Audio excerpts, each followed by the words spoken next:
の輪郭集めたピースを今じゃちぐはぐようにはびこる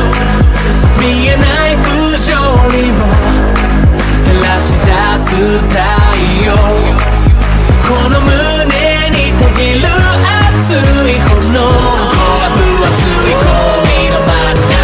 水蒸気に占める心から滲み出てきた光が乱射この宇宙の全てを照らすそびえる巨大な壁越えるのは誰のため、自分を目指して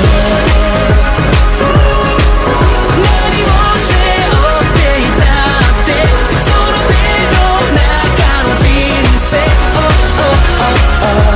決めるのは他の誰でも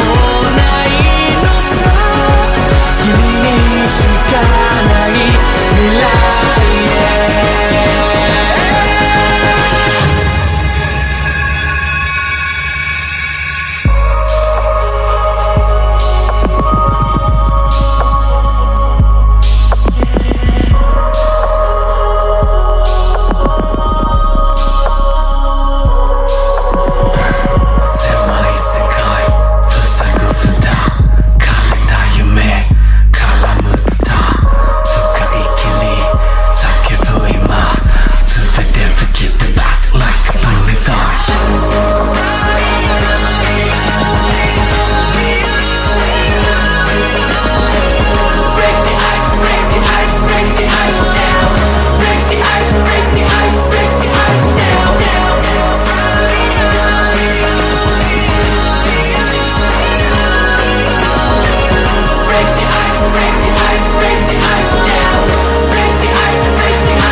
選ぶのは他の誰でもないのさここにしかない未来へ物語は続い